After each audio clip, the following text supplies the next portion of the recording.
What is going on, Nav Nation, and welcome back to another video. Today we're going to discuss current market conditions for both vintage and modern products, and I'm also going to provide you with a forecast on where I believe the market is heading as we move through the second quarter of 2021. But before we get started on that, guys, a quick announcement here. We are on the road to 10,000 subscribers. That's right, 10,000 members of this awesome community. And as we get closer to that, I'm going to have a big giveaway, in fact, several big giveaways as part of that celebration. And you may be asking yourself, well, what is going to be included in that? Well, we've got things like a Battle Styles booster box. We also have a Shining Fates Elite Trainer box, and my personal favorite, Evolutions booster packs. And that's just a few of the products that are going to be given away to several members of the Nav Nation when we hit 10,000 subscribers. So do me a favor, go ahead and Thunder Punch that subscribe button. And if you like this type of content, make sure you Thunder Punch that like button as well. So with that being said, guys, let's go ahead and jump right into it here. And we'll start off first with vintage. So many people have been speculating on that we're probably headed for a crash in the vintage markets because of the consistent downward trend that we've been seeing over the first quarter of 2021. So for the months of January, February, and March, we have seen a consistent downward trend in the overall price or the expected value of products on the secondary market when it comes to vintage, especially Wizards of the Coast. Now, you can go and you can derive some of this information from places like Pokemon Price. And in fact, if you check out their website, you will see that from the month of January to February, for both the total sales count and the total sales value, so total sales count being the total amount of products that are being sold on the secondary market, and the total sales value being the value of all of those products that are being sold, we have had one of the biggest dips that we have seen in quite some time. And in fact, since the hobby really saw its resurgence in early 2020, this has been the biggest dip that we have seen, and this is a couple months prior to where we sit right now. So this has a lot of people really nervous seeing this downward trend, and especially with it being pretty dramatic given the rise of Pokemon and its consistent growth over this last year or so. Another great resource that you can check out to get a little more perspective on just how much the market has fluctuated over really the first quarter of this year, but more specifically the last 6 months, is our good friend Z from Z&G Emporium. James does a great job of breaking down the market analysis on various sets, and he recently had a couple videos come out for both base set unlimited as well as jungle, and you'll see some of the stark differences that we've seen from October to March of this year. And really looking at cards in a PSA 10, PSA 9 condition, especially looking at base set unlimited, a lot of those have fallen in value by as much as 40% on average, as well as the box value itself has fallen by a little more than 30% from October to March of this year. So these are just a couple things that are really making folks in the community very trepidatious, whether it's coming towards collecting, investing. It's making a lot of people nervous seeing a lot of these numbers out there. So let's go ahead and dive in to why we might be seeing this. Now, the number one reason, in my opinion, is knowledge. A lot more people are more knowledgeable, and there's been a lot more education provided from the hobby over the course of this last year. Now, when many people were jumping back into Pokemon in early 2020 or even summer of 2020, many people had taken a very long hiatus from the hobby and had very little knowledge as to, one, how expansive the hobby really is, but all that is really entailed in there. Now that people have become more knowledgeable and the education and the information continues to spread, people are really pulling that knowledge together to make more educated decisions and aren't making the same mistakes that they have in the past. So they're not paying overprice for or above market value for products when in the past there were many people doing that. So I think the expansion of knowledge within the hobby, the expansion of information is definitely lending to the prices coming down to a relatively normal level, something more along the lines of what we saw in 2019. The second thing that I would say is that we're seeing the exiting of fickle investors. These are people that jumped into the hobby to make a quick buck. They saw the popularity of Pokemon, they saw the potential there, and now that they're seeing the market start to go back to normal, they are starting to sell off their investments. Many of them are undercutting each other, and so that is bringing the price down on many vintage products. But once they exit, which we all said that they would, I certainly said that this was an inevitable fact that we would see eventually. We will start to see, in my opinion, the market start to rebound, the market start to go back up as more people enter the hobby and want to stick around for the long term. The third big thing that I would say is that the world is starting to return to normal. Crazy, right? So now that the vaccines are starting to roll out, more and more people are going back to work, more and more people are starting to return to the things that they did prior to the pandemic. And a lot of the disposable income that they have is now being spent on a lot of those various things. So whether that's vacations, whether that's going out to eat, all of the luxury items that they were spending money on before, whereas in 2020, a lot of that was being put towards things like Pokemon because people were stuck at home, they were bored, and they were reliving some of their childhood nostalgia. So as we migrate through this and as we move through 2021, we will move more into this fact of the world going back to normal and a lot of that disposable income being put towards other places. Now, an important factor to keep in mind here is we're not seeing this trend necessarily across the board when it comes to vintage items.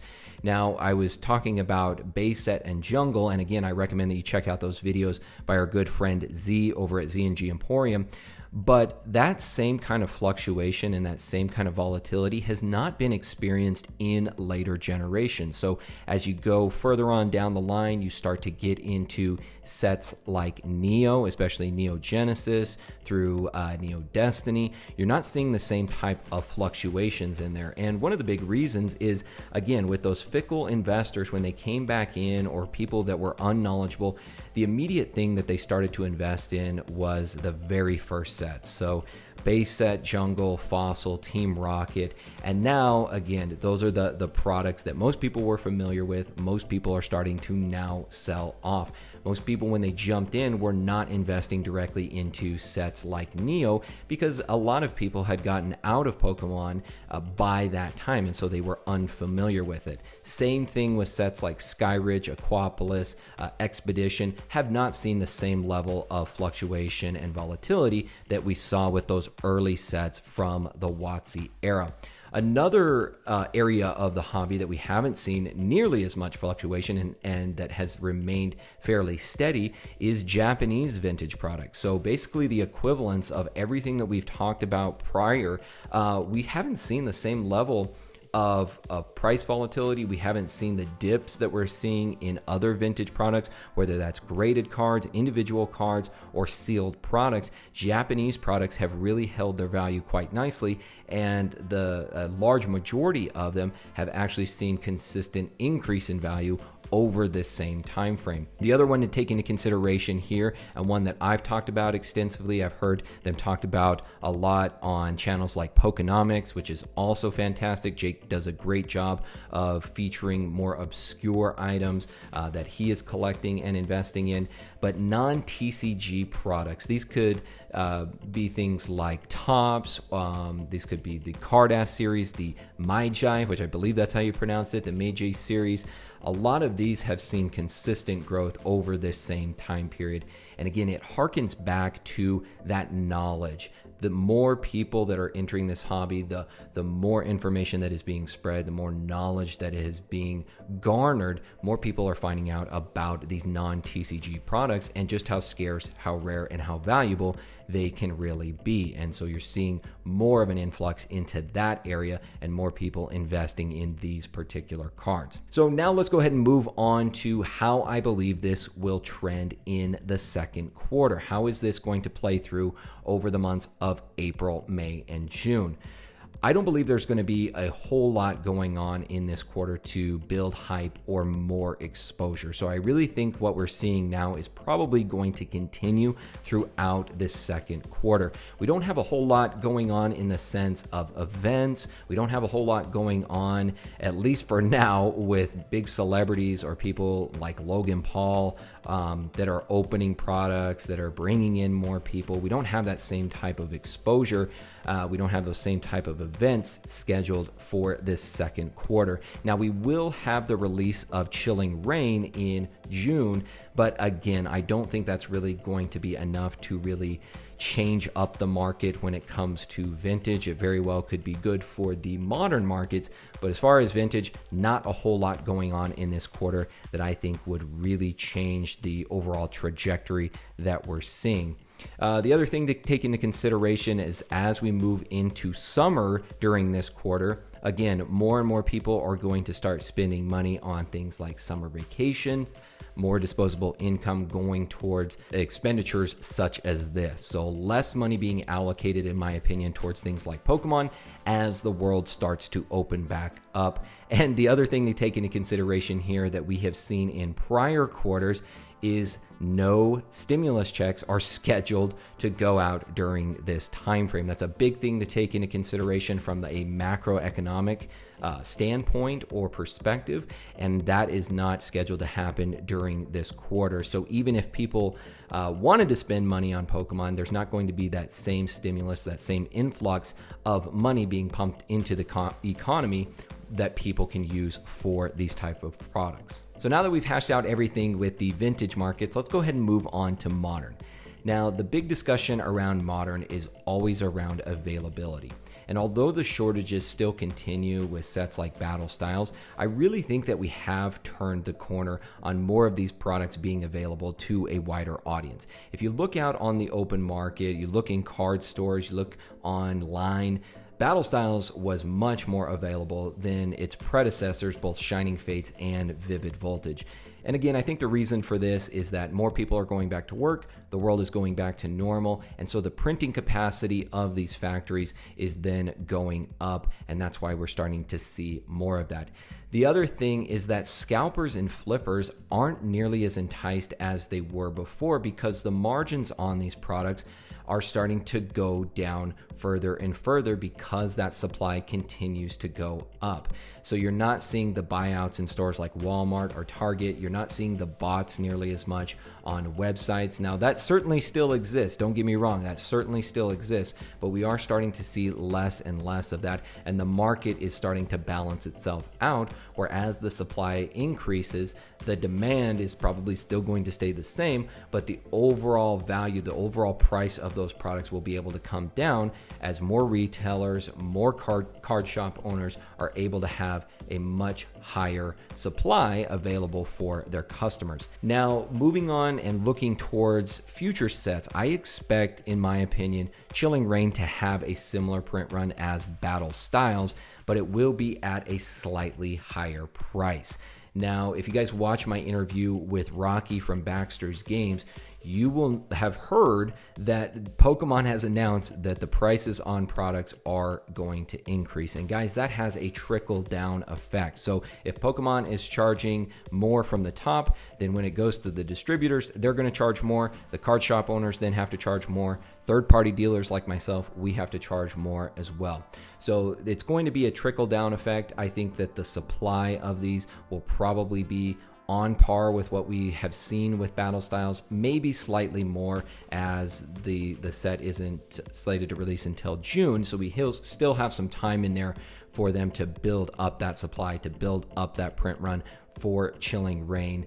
But the previous sets should have a little more availability, in my opinion, but prices for those will probably remain the same. So as Pokemon ramps up their printing capacity, things like Chilling Reign, the prices will be slightly higher, but I think Pokemon is also going to allocate some of their printers towards previous sets, getting more Shining Fates out there, getting more Vivid Voltage, and maybe going all the way back to Sword and Shield base set, and then also focusing on Battle Styles as well. So I think more of previous sets will be out there on the open market or online or in stores, but the prices that we're seeing will probably be the same because that allocation is probably still going to be fairly heavy. The other thing to take into consideration here, as I said before, Pokemon has confirmed the construction of 2 new printing facilities that they are going to utilize to print out and have more products available to their wider audience.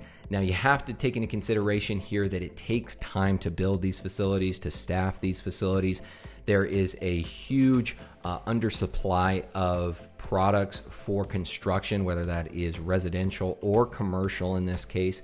So it's going to take an even longer time frame to have these facilities constructed and then running at full capacity. Even with that being said, I think by the third quarter, I think we'll be in a much different position with the overall supply and therefore the availability and the price of products. I think as we start to move into, that September timeframe, I think we will see a much different landscape when it comes to modern products, and it will really be just in time for the 2 busiest quarters for companies in general. That is, really the third and the fourth quarter is the busiest time for retailers out there, which will be great because it will also be very timely for the 25th anniversary of the TCG. So given everything that's going on right now with the modern markets, the shortages, all those different things, I think, in a nutshell, guys, we really have turned the corner on the modern markets. I think we are going to start seeing more supply out there, especially as we start to get into that third quarter of the year and especially fourth quarter as Pokemon ramps up production. I think by the time we get to the 25th anniversary of the TCG in October, I think there will be a lot of happy collectors and investors out there that are seeing more products on shelves and at a much lower price. So that is going to do it for today, Nav Nation. Let me know what you thought about this video and the forecast for both the second quarter and moving on throughout the rest of the year. Other than that, guys, I will see you all next time. My name is PokéNav. I'm here to help you navigate the world of Pokemon, one video at a time, and I will see you all in the next video.